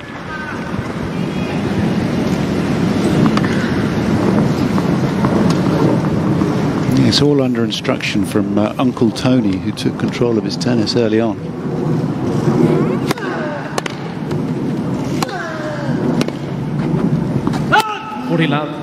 Talking about successful partnership right there. Boy. His uncle now running the Nadal Academy. A lot of players are moving over to Mallorca for that. They have a school attached to it as well, so looking after the education of the young players there. Game, Nadal. But I went to see it last November, had a nice tour, and one of the best in Europe. must say. Nadal leads 5 games to 2, third set, and by 2 sets to love. New balls, please. Look, people do come up and they say, what should I do with my kid next? Does my child have to move abroad? You know, what are the options? The NADAL Academy is getting great praise from those who've seen it, including you. The Mouratoglou Academy in France is also another good one. You've still got the IMG academies in the United States. But until you go and you visit, you talk to people who have been there, impossible to make a good judgment. Such an important decision, Boris. Yeah, very important. But as you said it earlier, they have education school in the morning. So in case your child is not going to make it at 15 or 17, you have an education. I find that very important. But you mentioned both academies. Yeah, they up and coming now, and I really, you know, applaud them for their professionalism there and how well they've been run. It is a difficult decision when you have a 10, 12-year-old child and he's crazy about tennis. Do you put all eggs in one basket, or you get, listen, son or daughter, let's have education first, but if you want to play, you have all afternoon to do so.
Mr. Nadal challenging. Oh, he stopped the rally. We were really enjoying that. Rafa, how could you do that? Ball was pulled in. That's Titi. He was having a really nice time too. Developing a nice rhythm. Best point of the match. And he was right. We're still irritated by you, Rafa. That's naughty. That was a really lovely rally. Love 15.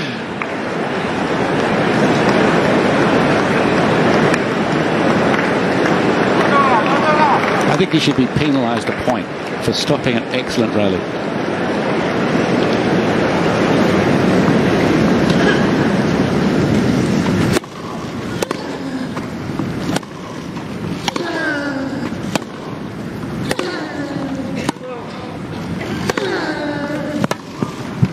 Incredible, isn't it? It's just, he's developed his rhythm. This is his first match in a year on grass. He lost to Gilles Muller last year. Everybody always seems to play so well against him. They never have anything to lose. It's one of the pressures of being the very best in the world, I suppose. It doesn't appear that SELA is going to hit the high notes like a Rosol or a Darcy or a Kyrgios. Nothing we may forget about Nadal. He started the year injured. He did play for 2.5 months. Real question mark for the clay court season. Sure, it's easy to forget.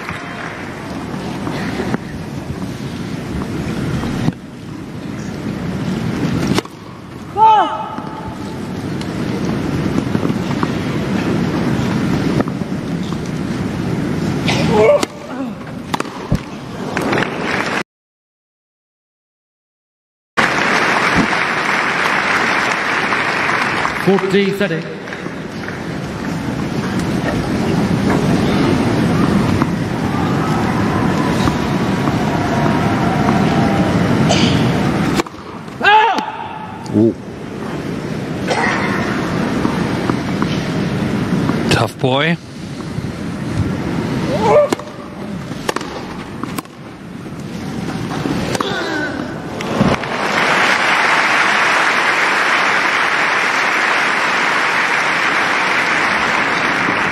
Deuce.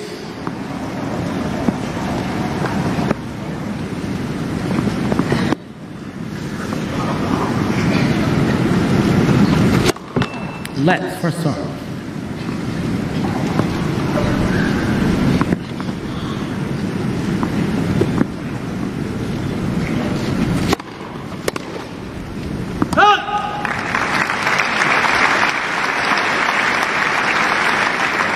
Advantage, SELA.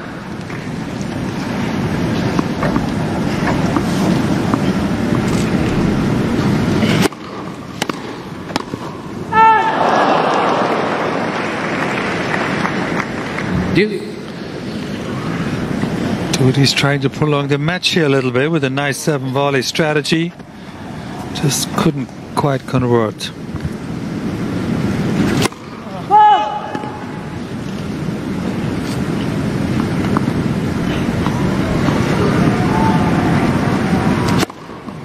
Advantage, SELA.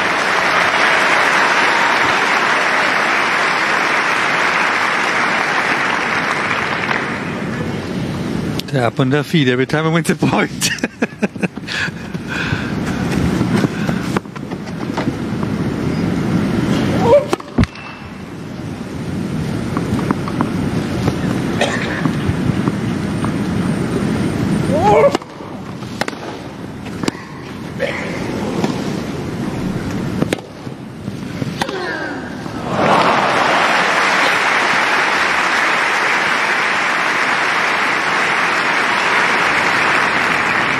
Deuce.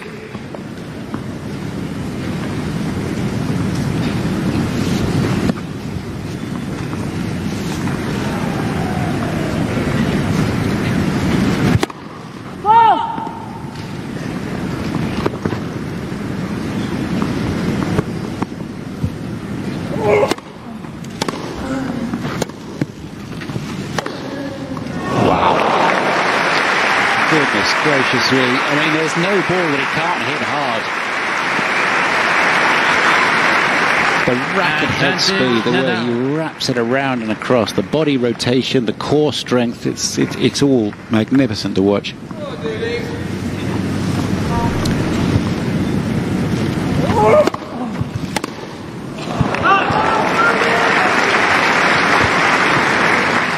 Deuce.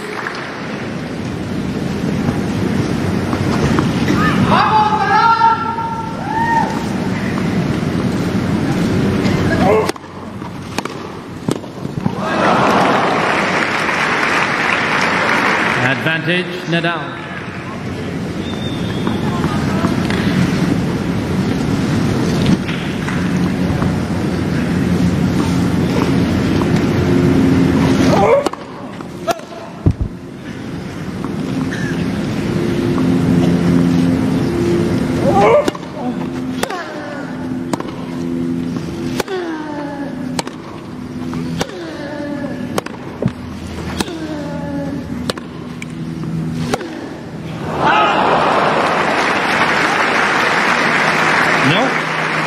Not yet. Deuce.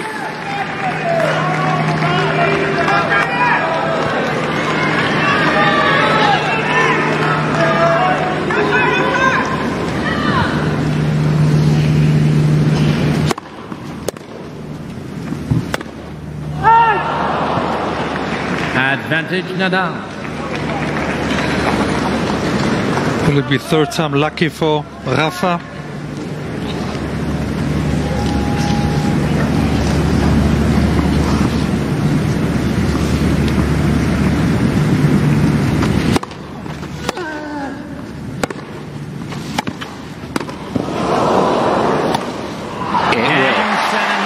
SELA picked off. Rafa Nadal returns to Wimbledon and gains a straight sets victory. Comfortable 6-3, 6-3, 6-2. 6-2. An hour and 50-minute workout in the bright sunshine of centre court. The on-court temperature some 36 degrees Celsius beforehand.